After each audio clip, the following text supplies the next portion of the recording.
I'm so glad to see the room is full again. When we were here earlier, there were a few empty chairs, and I thought, oh no, but you're all, oh, there's another face, a familiar face back there.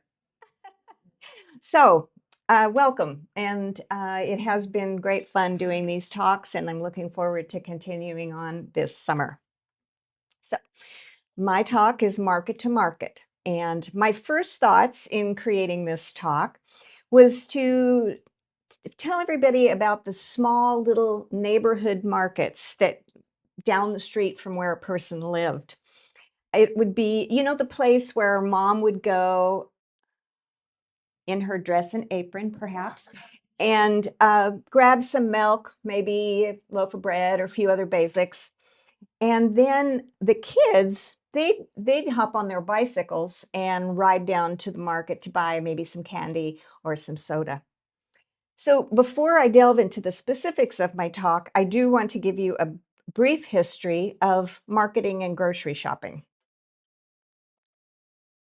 Here we go. Shopping 1900.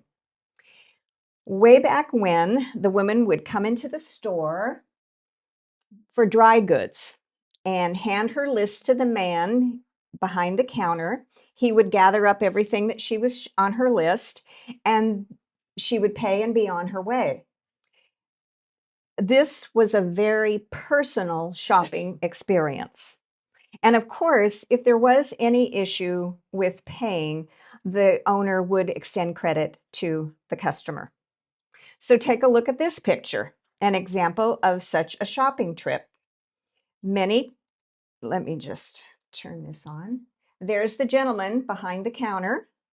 And many times the woman would stop along the way at maybe a bakery, the meat market, or the greengrocer for fresh fruits and vegetables. I'd like to show you a few stores from way back when. We have Granucci here, G. Granucci Groceries, and that market was in the same place for 72 years. That he stayed around a long time. In this lower corner down here, we have the Sodiomi Meat Market, and the Healdsburg Museum has the original sign from that market hanging on the wall in the museum. It's on the stairway as you go upstairs. This photo here is of the new Healdsburg Market, and this is taken in 1940. You will recognize the location. It is on the corner of the southeast corner of Center Street and Plaza Streets. It's the building that has the beautiful mural on it now. So, with the beginning of the self-service grocery store and accessibility to the all-American automobile, this type of shopping soon faded away.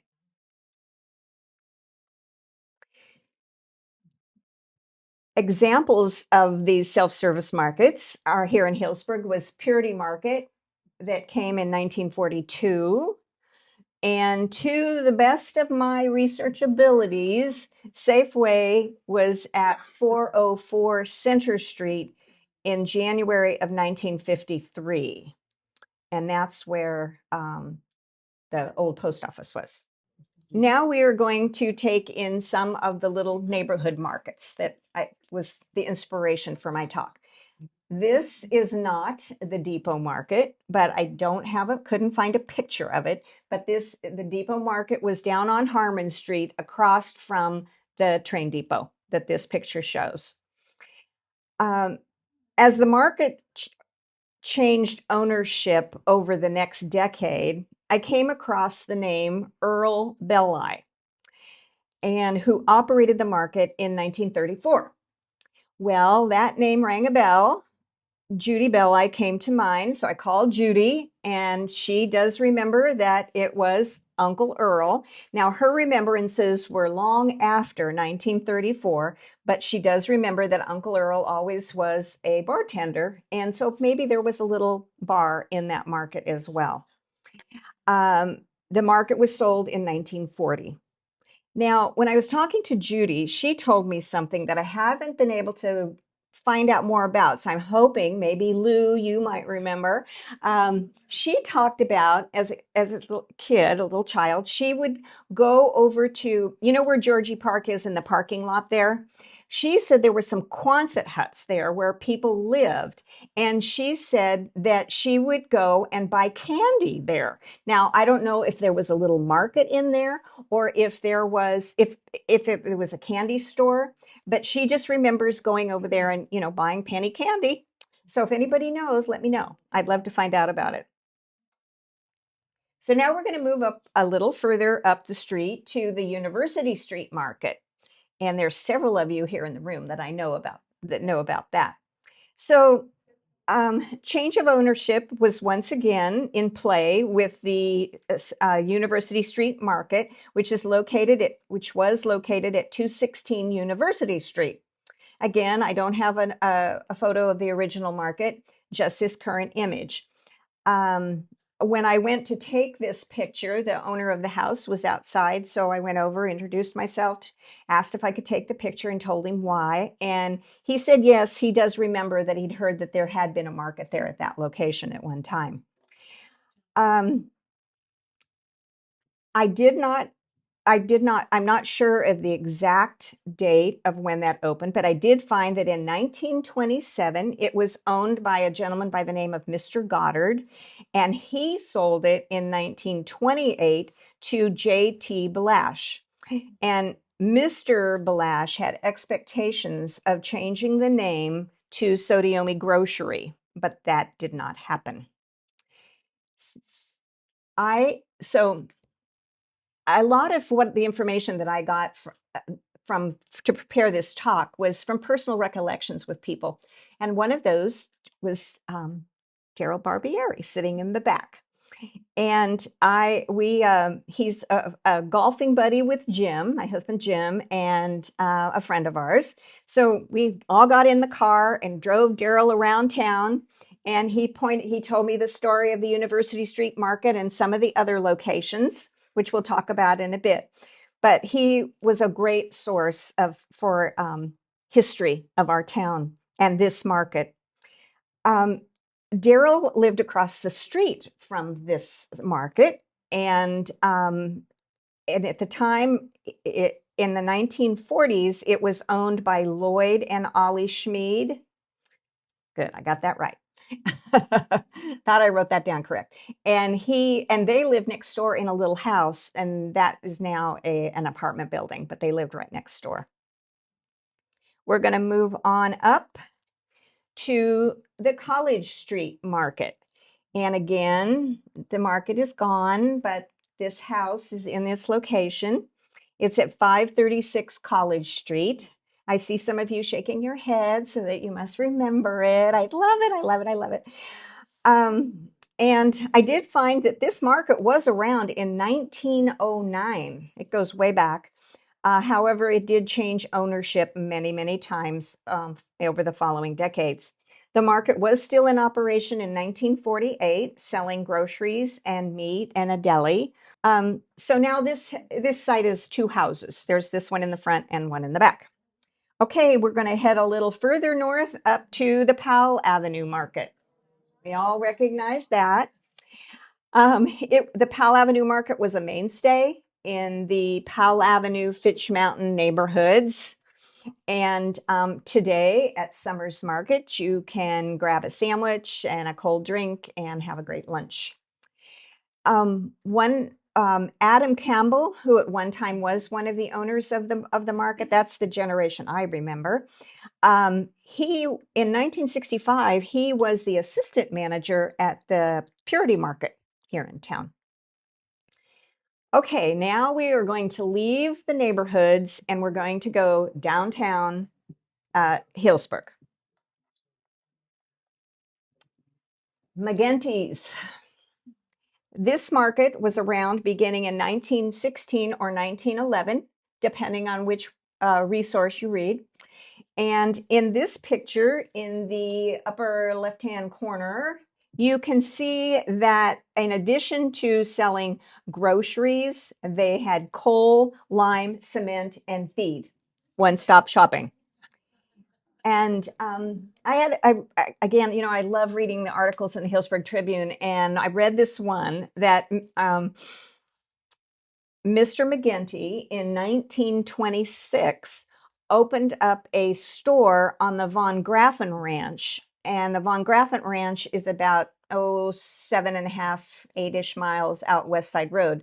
And he opened up a store for the hop pickers. The pickers were there and, maybe not easy for them to get into town. So he would open up a little store there and they could buy their supplies. So I thought that was very interesting.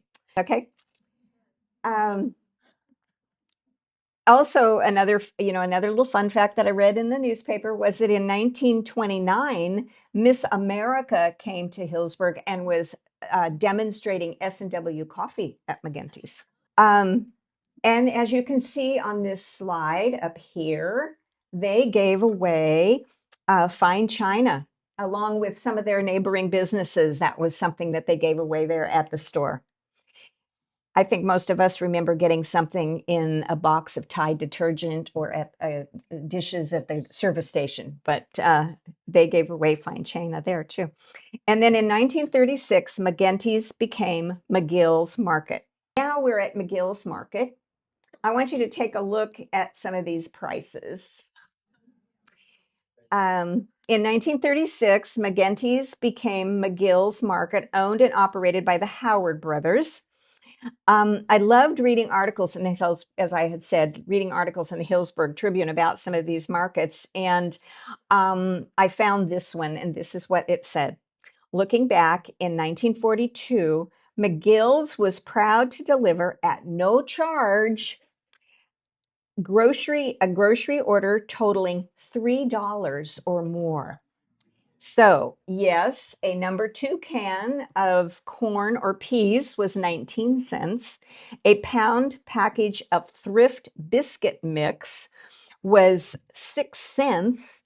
And a 16 ounce, that's a whole pound of marmalade to go with the biscuits that they had made, went for, I don't have it there.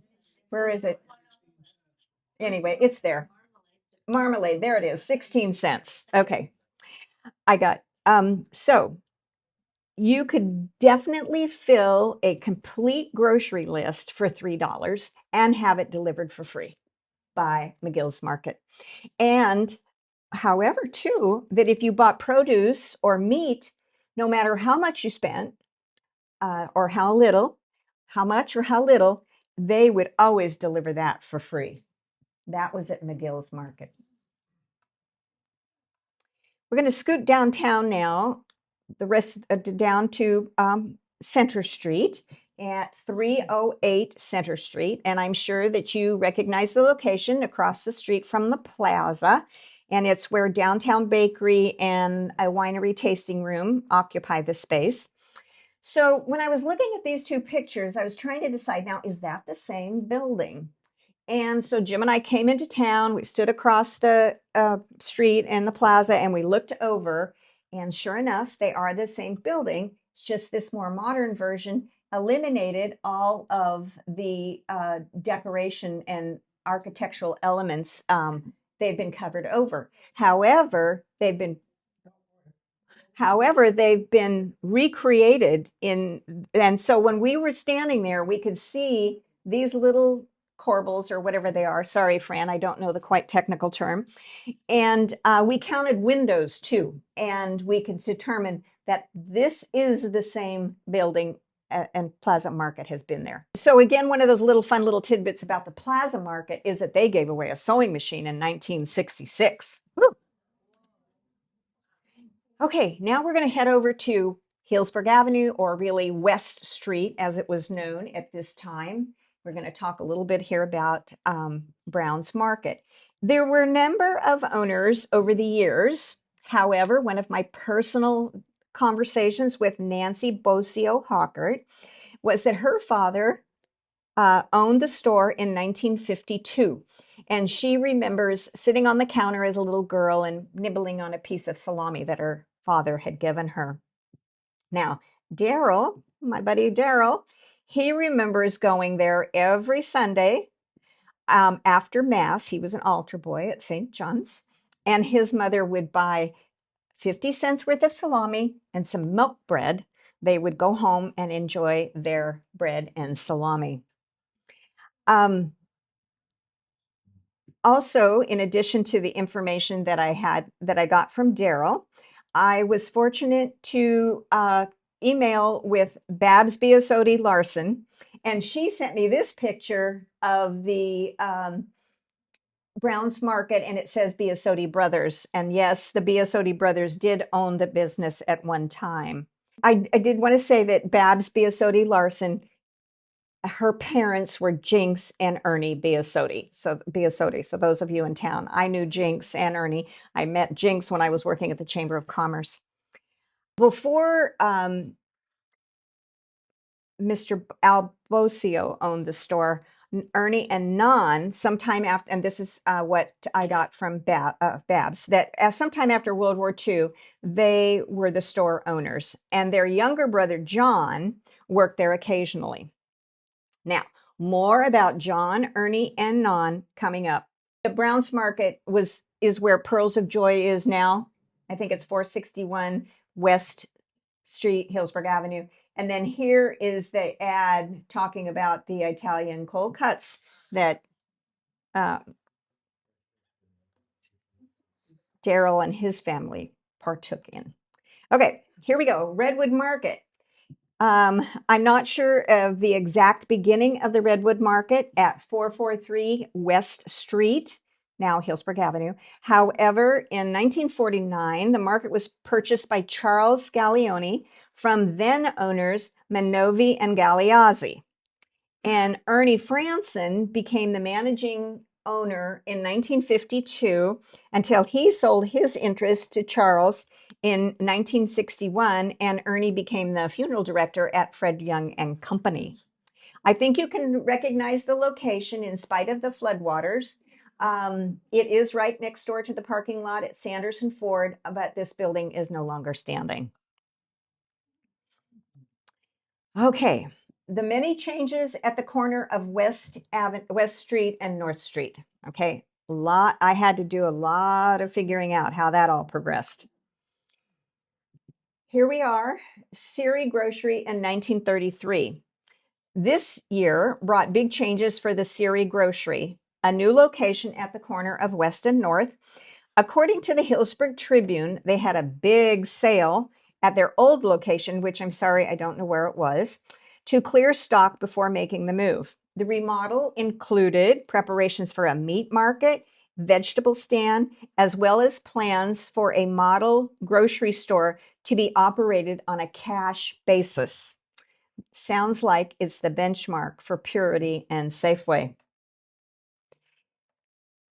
Siri Market, the Gromo brothers at West Street Market at the same location as the Siris, took over in 1936 and was in operation until 1963 when John Biasotti, remember him, I mentioned his name earlier. John had been in partnership with his brothers, Ernie and Non, at the Biasotti Brothers Market on Center Street. Okay, so I'm going to continue in this same location, and this is the story of John Biasotti. In 1963, when the Biasotti Brothers Market on Center Street burned, more about that later, I got more stories about that, John decided to purchase from Frank Gromo's West Street Market, an iteration of North and West Street. This is the market that I remember as a little girl when I was given a slice of salami one time when I went in there. I got salami. My friend Winona got candy. She told me the story of walking up to the market and being able to choose some candy, and then went back to the plaza, but her mom and dad would then come up afterwards and pay for the candy. So, I mean, isn't that fun that they just let her have the candy, and then because they knew her mom and dad were going to come back and pay for it. A simple story of life. I love it. Now we're going to go to the Biasotti Brothers Market. And yes, this was at 322 Center Street. This is what remains. Remember, I mentioned that the store burned down in 1963. Um, it it was the three brothers were in partnership at that time, Ernie, Non, and John. In 1954, they had purchased McGill's Market. So that's where McGill's Market is where this site is now. And until the business and the building burned to the ground. Now, they owned the business, the Biasotti brothers owned the business, but they didn't own the building, and the owner decided not to rebuild. That was the end of the and you remember that John then left that and went and started his own store then at the corner of North and West. And Ernie became an insurance agent, and Non bought a market up in Geyserville and ran a market up there until he retired in 1986. And I was able to make contact with his daughter, Patty Biasotti, and she filled me in on the details of that. Okay, one last market, that's Speedy Market, and that is located, this is Bob Rogers here. And so he started selling groceries, and then he went to Silvera's and sold cars for many years. So you may remember him from being up there. And I just wanted to put this in because he's in it. So the Speedy Market opened in 1965, November, and known as Healdsburg's finest new market. And Bill Stein was the owner. And this location is where you know where Shelton's Market is, and then the grocery store down. And Stein's was kind of like the main market or the main business in that little shopping center there where the real estate and all of those places are. So they gave away blue chip stamps, and I think you may remember filling the books with blue chip stamps and then going down to Santa Rosa and redeeming them. I do. I remember. So DoorDash of today. Passalaqua and Cook would deliver your groceries in this little buggy right here. Um, so tonight is our last presentation for the winter, and I would like to thank everyone who has attended.